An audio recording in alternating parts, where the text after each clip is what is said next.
The cold stars hung above the medical outpost that orbited the red planet Varine. Inside the metal walls, quiet machines hummed and the scent of disinfectant filled the air.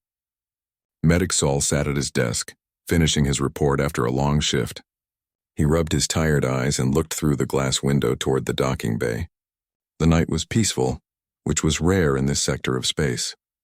Peace never lasted long where humans built outposts near the edge of unknown systems.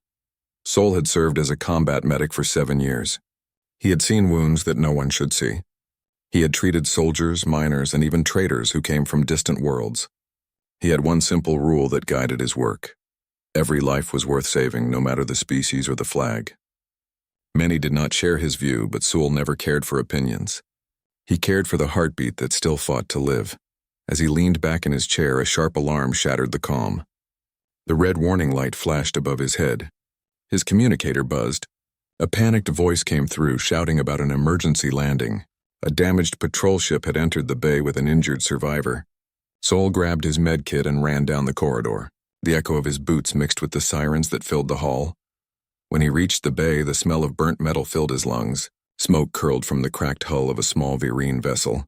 The Varine were an alien race that had once fought with humans over mineral rights in this sector.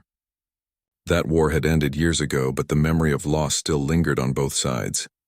Most humans still distrusted the Varine, calling them cold and selfish. 2 soldiers dragged out a small figure from the wreckage. Sol froze for a moment when he saw her. She was young, her silver skin covered in burns and cuts. Her breathing was shallow and strange blue blood seeped through her torn uniform. One soldier shook his head and said they should not waste medical supplies on her kind. The officer in charge gave no command. No one moved forward. Sol stepped closer without hesitation.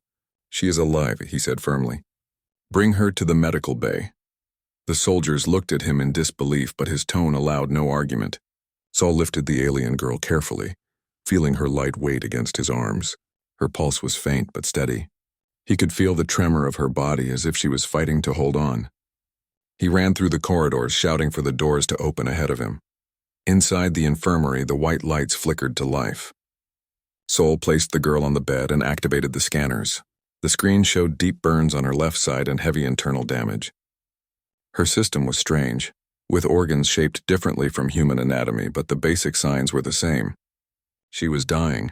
Sol worked quickly. He used a sterilizer beam to clean her wounds and prepared a mix of plasma solution. He did not have the right Varine medical fluid, so he had to improvise using human supplies. He adjusted oxygen levels, calculated doses, and set the auto-surgery tools to repair torn tissue. Every second mattered. The nurse on duty, a man named Ryan, entered and stopped in surprise. "You are treating a Varine?" he asked in disbelief. Sol did not look up. "I am treating a patient. That is all." Ryan hesitated, but then helped silently, handing Sol the instruments he asked for. For hours they worked, stabilizing her pulse, sealing the burns, and clearing her lungs of smoke. When they finally finished, the girl was still weak but alive. Her breathing evened out. Sol sat back, his hands shaking from exhaustion. Ryan broke the silence. "If command finds out, they will not be happy." "You know the rules," Sol sighed. "Rules mean nothing if we forget what makes us human." Later that night, the base commander arrived. His uniform was neat and his eyes were cold. He stood beside the bed and looked at the alien girl. "You disobeyed protocol, Medic Sol," he said. "We are not to use limited resources on non-allied species without approval." Sol met his gaze. "She was dying. I had no time to wait for paperwork." The commander frowned. "If she causes trouble, it will be on your record." "I accept that," Sol said simply. When the commander left, the room fell silent again. Sol looked at the sleeping alien girl. Her skin shimmered faintly under the light, reflecting a soft blue glow. He wondered what her name was, what world she came from, and why her ship was flying alone so far from home. Hours passed. Sol stayed by her side, checking her vitals and adjusting the medical instruments. He could see signs that her body was fighting back. She was strong. He respected that. When morning came, the first rays of light from the red planet below touched the window. The girl stirred and opened her eyes. They were bright amber, filled with confusion and fear. She tried to move, but pain forced her back. Sol raised a hand gently. "You are safe," he said. "You are in a human medical outpost. You were injured, but I treated you. She looked at him with suspicion. Her voice was weak but clear. "Why did you help me?" "Humans do not help my kind." Sol smiled a little. "You needed help. That is reason enough." She turned her head slightly, watching him. Her breathing steadied, but her eyes were still filled with disbelief. She whispered her name. "Aaron," Sol nodded. "I am Sol. You are going to be fine, Aaron." Over the next few days, Sol continued her treatment. Aaron spoke little at first.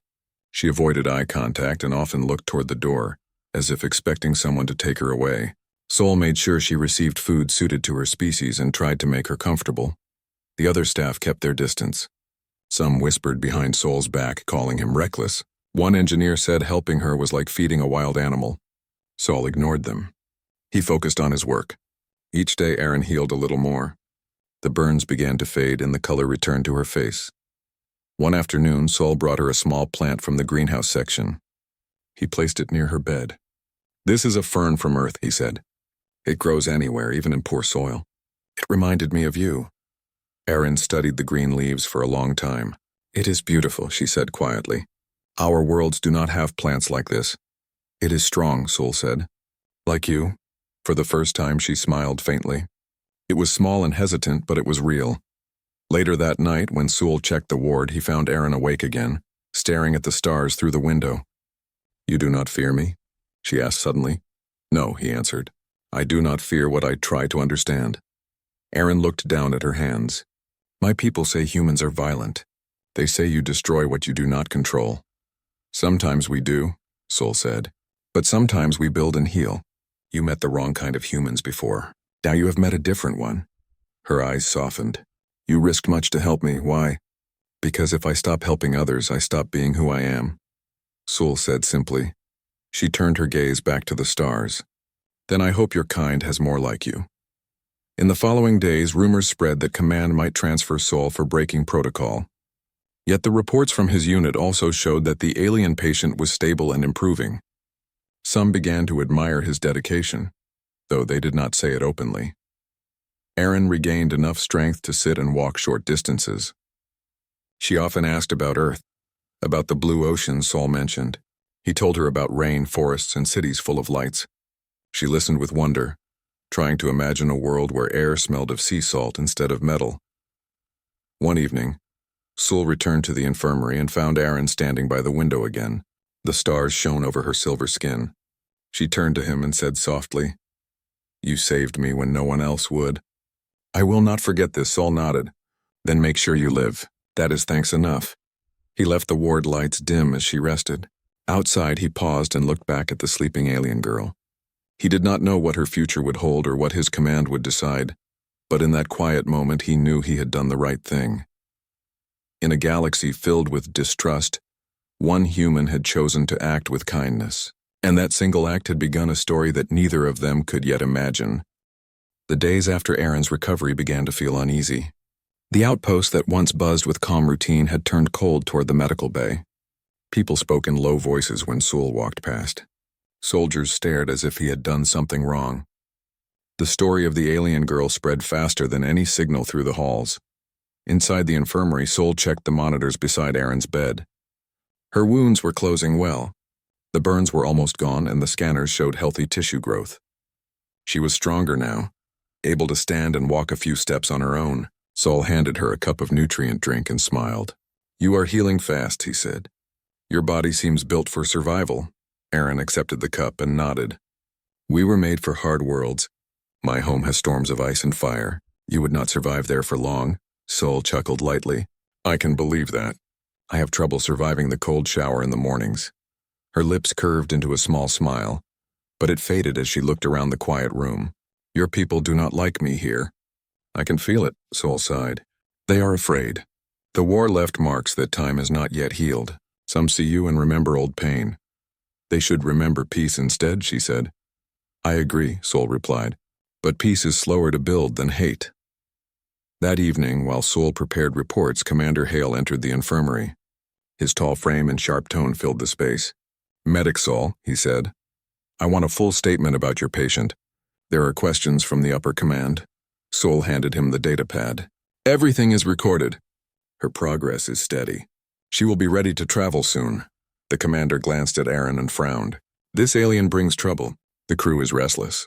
Some demand she be removed from the base. Saul kept his voice calm. She is not a threat. She is a survivor. She is also a symbol, Hale said coldly. And symbols cause division. Be careful, Saul. You may think with your heart, but I must think for everyone. When he left, the air felt heavier. Aaron asked quietly, Does he hate me? Saul looked at her kindly. He fears what he does not understand. That is different from hate. The next morning, Saul noticed the mess hall was half empty. When he entered, a few soldiers stood up and left. Others whispered. Ryan, the nurse who had helped him, sat nearby and looked uneasy. They are saying bad things, Ryan said in a low voice. They say the alien might be a spy. Some think she sent a signal to her fleet, Saul frowned. That is nonsense. She was barely alive when she arrived. I know, Ryan replied, but fear makes people blind. Back in the infirmary, Saul found Aaron studying a data screen that showed the outer star systems. What are you looking for?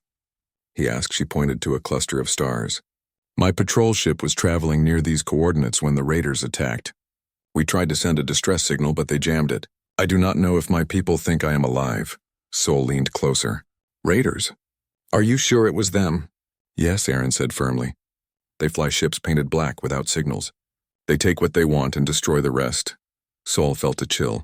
The raiders had been attacking both human and alien colonies for years, but no one had been able to track them. He wondered how far they were from the outpost now. Later that day, 2 security officers entered the infirmary. One of them held a scanner and moved it across Aaron's bed. Routine inspection, he said sharply. We need to ensure no foreign transmitters are here. Saul stepped between them. You do not need to scan her. She is under my care. It is an order, the officer said. We will not harm her. Aaron stayed silent, but her eyes darkened. When they left, she asked, Do they always treat their patients like criminals? Only when they forget their duty, Saul answered. That night, Saul walked through the halls and noticed the graffiti on the wall near the medical bay. It read, Trust humans, not aliens. He sighed and cleaned it off himself. He did not report it. He knew that hate grew stronger when given attention. When he returned, he found Aaron sitting up, staring at the plant he had given her days before. I do not belong here, she said softly. You belong wherever life gives you a second chance, Saul said. Do not let them take that from you. Aaron looked at him. You believe that kindness can change how they see me? I believe it starts with one person, Saul said. And that is enough for now. The next few days passed quietly, but tension filled the air. The commander limited visitors to the medical bay. Saul spent most of his time studying marine biology, trying to understand how to help Aaron recover fully. He learned that her species' blood could resist infection better than human blood. Their cells healed faster in low gravity. It amazed him how life evolved differently across the stars. One afternoon, Aaron woke from a short sleep to find Saul adjusting the machines. You never rest, she said. I rest when my patients do, he replied with a smile. You are different from the others, she said. You do not look at me with fear or anger. I see a life that fought to survive, Saul said.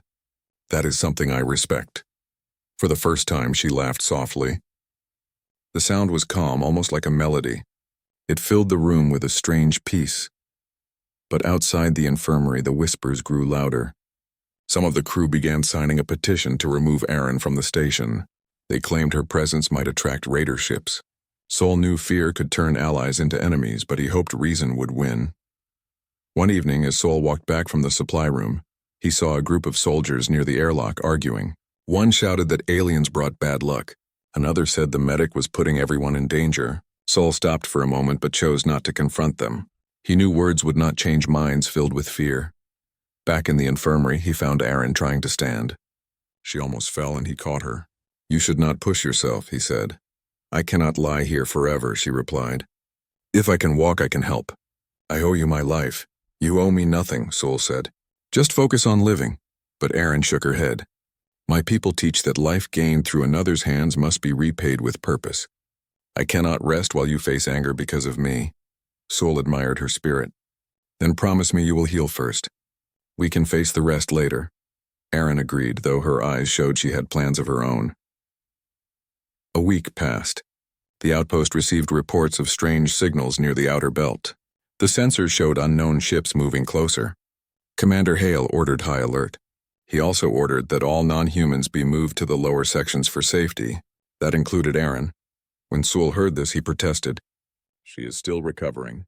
Moving her now could kill her. The commander was unmoved. Orders from above. She must be relocated tonight. Sewell clenched his fists but stayed silent. Arguing further would do nothing. That night he helped Aaron prepare for transfer. She sat on the bed, calm but distant. They are sending me away, she said quietly. It is only for safety, Sewell replied, though he did not fully believe it. I do not want to leave the one person who treated me like I mattered, she said. Sewell felt a weight in his chest. You will be fine. I will check on you as soon as I can. As the guards arrived, Aaron looked at him one last time. You are brave, Sewell. Your kindness will change more than you think. When the door closed behind her, the room felt empty. Sewell sat beside the fern, now taller and greener than before. He thought about her words and wondered if kindness truly had power in a place ruled by fear. That night, as the base lights dimmed, Sewell stared at the stars through the window. Somewhere out there, raiders hunted and destroyed without mercy. Inside, his own people turned against compassion. Between those two forces stood a single medic who refused to see species. Only life. He did not know that within a day the alarms would sound again, and his act of mercy would be tested in a way that would change everything. The night began quietly. The stars outside shone steady and calm. Inside the medical bay, Sewell worked on reports while the machines hummed around him. It felt almost peaceful, though the weight of recent days still pressed on him. Aaron had been moved to the lower section of the base, and the room now felt empty without her presence. Sewell tried to focus on his duties, but his thoughts kept drifting to her. Suddenly, the calm was broken by a deep rumbling sound. The floor trembled beneath his feet, and the lights flickered. The outpost alarm began to howl through the corridors, its red lights flashing across the walls. Sewell dropped his datapad and ran toward the control panel. The message on the screen made his heart pound. The station was under attack.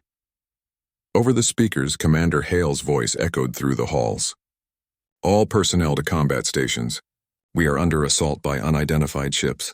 Prepare for impact. Sewell grabbed his medkit and sprinted toward the triage area. The corridors filled with shouting soldiers and flashing lights. He heard the heavy footsteps of security units running to their posts. The sound of explosions followed a moment later. The outer shields were taking hits. In the chaos, Sewell reached the emergency ward and began setting up for casualties. The first injured came quickly. A soldier with a burned arm stumbled in, followed by another with shrapnel wounds. Sewell moved fast, patching and stabilizing them with practiced hands. The air smelled of smoke and melted plastic. The base shook again, and a ceiling panel fell nearby, scattering sparks. Ryan rushed in, his face pale. They broke through the outer ring, he said. Commander says there are at least 3 raider ships out there. Sewell froze for a second. Raiders. Then Aaron was right. Ryan nodded nervously. Yes, but how did they find us? Sewell did not answer. He was already thinking of the lower section where Aaron had been taken. If the raiders boarded, that area would be hit first. He looked at the wounded lying on the floor and then at the door leading down the hall. His heart fought between duty and fear. Another explosion rocked the station, throwing him off balance. The lights dimmed to emergency red. The speakers crackled again with Hale's voice. All non-combat personnel stay in secure zones. Medical, prepare for mass casualties. Saul could not wait. He turned to Ryan. Keep the patients stable. I am going to the lower section. Ryan grabbed his arm. You cannot go down there. It is chaos. She saved lives during her last patrol. I am not letting her die here, Sewell said firmly. He pulled free and ran toward the lift. The elevator doors opened halfway before stopping. He pried them apart with his hands and climbed down the shaft using the maintenance ladder. The air was filled with the distant roar of gunfire and the hum of energy weapons. When he reached the lower deck, smoke filled the corridor. The walls were scorched and the floor shook with every hit from outside. He moved through the haze, calling Aaron's name. At first, there was no answer. Then he heard a faint voice from a damaged room. He forced the door open and saw her sitting against the wall, holding a small wound on her shoulder. Her silver skin was streaked with dust, but her eyes were alert. Saul, she said, surprised. You should not be here. The raiders are boarding. I know, he said, pulling out his med kit. We have to get you out. She shook her head. No time, they are breaking through the south gate. I can help you stop them. I know how they fight. Sewell tried to protest, but she had already stood up, ignoring her pain. She moved to a nearby console and brought up a map of the outpost. Here, she said, pointing. They will try to cut power from this junction. If we lose it, the shields fall. You should be resting, Sewell said. Aaron gave him a sharp look. I owe you my life. Let me repay it now. Sewell hesitated only a moment before nodding. Then we worked together. They moved through the smoke-filled halls toward the junction. The sound of battle grew louder. When they reached the corner, they saw a group of raiders forcing their way through a bulkhead door. They wore dark armor and carried plasma rifles. Sewell ducked behind cover with Aaron. She whispered, Their armor weakens under high-frequency sound. There is a maintenance alarm nearby. Sewell looked around, found the control box, and activated the alarm.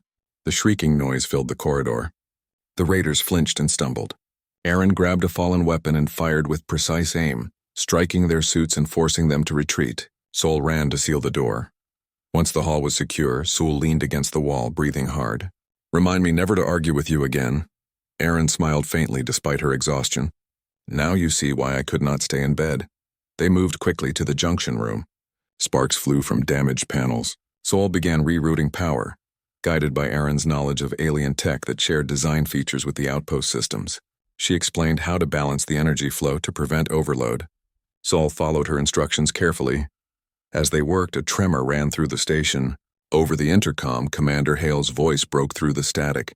All personnel, the raiders have breached Section 12. Hold your positions, Aaron's eyes widened. Section 12 is near the command hub. If they capture it, they can disable the shields manually. Sewell tightened a cable and looked at her. Then we stop them. She nodded. Follow me. They raced through narrow corridors filled with smoke. They passed injured soldiers, some barely conscious. Sewell stopped to help one, pressing a bandage against his wound. Stay here, Sewell said. Help is coming. The soldier grabbed his arm weakly. Medic, are you crazy? You are running straight into the fight. Sewell smiled briefly. Someone has to keep you all alive. They reached the command corridor where the sound of gunfire echoed. The air smelled of ozone and burning metal. The raiders had pushed deep inside. Sewell saw Commander Hale pinned behind a console, firing his sidearm. Aaron crouched beside Sewell. If we overload the corridor lights, it will blind them for a few seconds, she said. Sewell nodded and reached for the panel. He rerouted the power lines and triggered the overload. The corridor flashed with a burst of white light. The raiders staggered, covering their helmets. Aaron and Hale fired together, hitting the front attackers. The remaining raiders pulled back toward the airlock. For a few seconds, silence filled the hall. Then the sound of engines roared from outside. Through the viewport, they saw one raider ship pull away, trailing smoke. The others followed, disappearing into the darkness. Commander Hale stood slowly, breathing hard. His uniform was burned and his face was streaked with sweat. He looked at Aaron, then at Sewell. You brought her here, he said. She saved us, Sewell replied. If not for her, the power grid would have failed. The commander stared for a long moment, then nodded slowly. Then I owe you both my thanks. Sewell checked Aaron's shoulder again. You need proper care, she smiled faintly. You are still giving orders even now. Old habits, he said. As the alarms quieted, the base crew began to gather the wounded. Fires were being put out, and the noise of repair drones filled the corridors. Sewell led Aaron back to the infirmary, which was now crowded with injured soldiers. Despite his fatigue, he went right back to work. Aaron helped him, using her steady hands to hold instruments and translate the readings from alien patients who had also been rescued. Her presence no longer caused fear. The crew had seen her fight for them. Hours later, when the last patient was stable, Sewell sat beside Aaron in silence. The hum of machines filled the room again. You saved lives today, he said. So did you, she replied. Maybe now they will see we are not so different. Sewell looked at her, tired but proud. They will remember. Acts like this change things. Outside, the stars shone bright again. The danger had passed, but both knew it would return someday. Still, something had shifted. The outpost that once looked at Aaron with fear now looked at her with respect. Before dawn, Commander Hale visited the infirmary. He stood at the doorway, his tone calm. You two did well. Without your quick actions, the outpost would have fallen. I will be reporting this to Central Command. He paused, then added, Medic Sewell, I may not have agreed with your choice to treat her at first, But now I see why you did. Sometimes rules must bend for what is right. When he left, Sol turned to Aaron. Looks like you just changed a commander's mind. She smiled softly. Maybe kindness and courage are stronger than fear after all. They sat together in the quiet light of the infirmary, surrounded by signs of survival. The plant Sol had brought still stood by the window, green and strong, its leaves reaching toward the rising sun of Varine. And for the first time since her arrival, Aaron felt she was no longer an outsider. She had become part of something greater, a small piece of hope that shone among the stars. The outpost had survived the raider attack, but the damage was severe. Many corridors were scorched, machines were broken, and supplies were low. Sol walked through the halls, assessing the repairs that had begun. Despite the chaos, he could see the crew working with determination. They had survived because of teamwork and courage, but the day's victory came with a heavy price. In the infirmary, Aaron was awake and helping tend to the wounded. Her shoulder had been treated with care, but the long hours of battle had left her muscles sore. Sol watched her move with careful grace. She handled the equipment and followed his instructions without complaint. Her determination impressed him every day. "Are you tired?" Sol asked, seeing her pause for a moment. "I am fine," she said, though her eyes betrayed exhaustion. "I must help." "You helped me. Now I must repay." Sol shook his head gently. "You have done enough. You need to rest now." But Aaron's resolve could not be bent. She continued helping, even as soldiers arrived with minor injuries. Her knowledge of alien physiology was helpful. Some of the recovered crew had sustained injuries that resembled Varine biology, and Aaron was able to advise Sol on treatment. Her skill made a difference, and word began to spread that the alien girl had saved many lives. Outside the infirmary, the commander had made a decision that angered Sol. Supplies were running low and evacuation was ordered. Only humans were allowed to leave first. Non-human patients and visitors were to remain in the damaged station. Sol knew this was unfair. Aaron had saved lives during the attack. She deserved protection just as much as any human. "I cannot leave her here," Sol muttered under his breath. He glanced at Aaron, who was stacking clean trays. Her back was straight, her movements careful. She did not notice his worry yet. That evening, Sol made his decision. He gathered tools, spare parts, and equipment to repair a small shuttle. The shuttle had been damaged during the raider attack, but Sol knew it could fly if he worked fast. Ryan arrived and asked what he was doing. "I am not leaving her behind," Sol said simply. "We are getting off this station together." Ryan frowned. "Do you know how dangerous this is? If the commander finds out, you could be court-martialed." "I do not care," Sol said. "No one should be forced to stay behind because of species. Not after what she did for us." While he worked, Aaron noticed his activity. "What are you doing?" she asked, her tone calm but curious. "I am preparing to leave this station," Sol said. "I cannot let you stay here while the humans evacuate." Aaron's eyes widened. "You would risk your life for me?" "Not for you alone," Sol said. "For what is right." Her expression softened. She did not speak, but she helped him check the shuttle systems. Together, they worked in silence, understanding each other without words. Late at night, as the outpost quieted and most personnel slept or repaired damage, Sol's shuttle was almost ready. Sparks flew from the repair tools and the small vessel's engines hissed. He wiped sweat from his forehead and looked at Aaron. "You have to rest," he said. "Once we leave, we can make a proper plan. But you need to be strong." "I will rest," she said softly. "But I will not sit while others fight to survive." "You fought enough today," Sol said. "Tonight survival means getting out alive." When the guards discovered Sol in the shuttle bay, they tried to stop him. "Stop, what are you doing?" one shouted. Sol turned to face them calmly. "I am leaving this station with a patient under my care. Step aside." The guards hesitated. Some were loyal to orders. Some remembered how Aaron had saved their friends. Finally, one stepped forward. "If he goes, we go with him," he said. Slowly, others joined, forming a small protective line. Sol looked at Aaron and offered a hand. "Are you ready?" She nodded. "Yes." The shuttle's engines roared as it lifted from the damaged docking bay. The damaged station faded behind them as they navigated through the debris.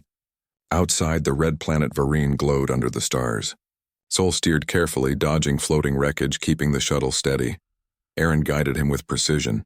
Her knowledge of spatial navigation and alien starcraft systems helped avoid collisions. There, she said, pointing to a clear path. The route between the asteroids is safer. Raiders may patrol the outer belt, but they rarely come here. Sol followed her directions. The shuttle moved swiftly, weaving through the field of floating metal. After several tense moments, they cleared the dangerous area. Both exhaled in relief, but there was no time to relax. The journey was far from over. They reached a neutral station several hours later. Its structure was massive, built to host both human and alien travelers. Docking was rough because the shuttle's engines were strained, but they landed safely. Sol helped Aaron out of the vessel. The fresh air of the station smelled different from Varine, clean and slightly metallic. Aaron looked around, her amber eyes wide. Humans built this? Yes, Sol said. It is a safe place. Neutral ground. No one can attack here openly. They moved toward the infirmary of the station. Sol explained their situation to the medical staff. Aaron received proper care for her burns and wounds. The station's medics were amazed at how much she had endured and survived. Sol stayed with her, ensuring she had everything she needed. Days passed. While Aaron healed, Sol explored the station and gathered supplies. He met other humans and aliens who had come for protection or trade. He noticed that many looked skeptical when they saw Aaron. Some whispered, questioning her presence. Others observed quietly, waiting to see if she was dangerous. Sol walked beside her one morning as she practiced light exercises in a small gym. "They are watching you," he said. "I can feel it," she replied. "But I do not care. You helped me when no one else would. I will repay that." "You have already repaid it," Sol said. "Now it is your time to recover." "Recovery does not mean inaction," she said softly.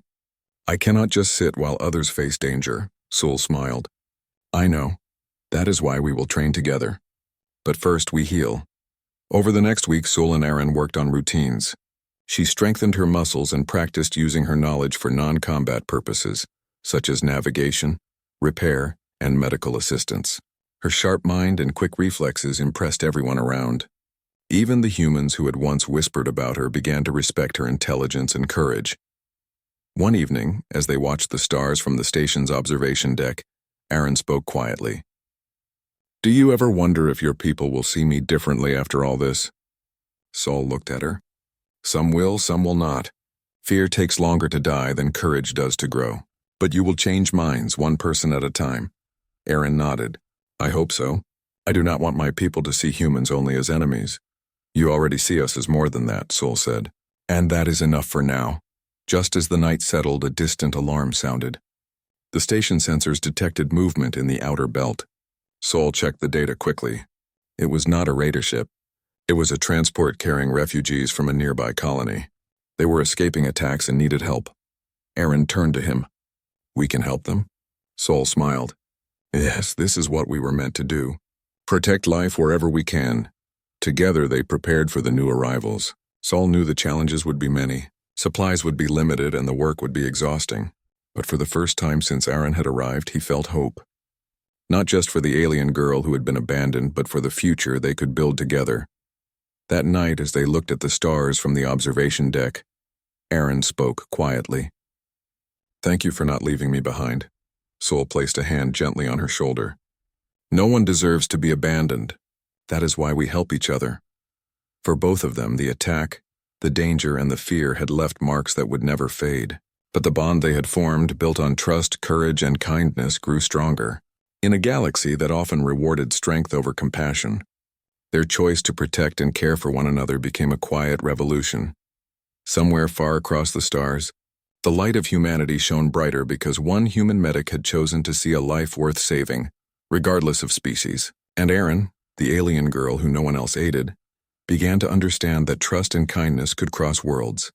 The journey was far from over, but for the first time, they knew they could face it together.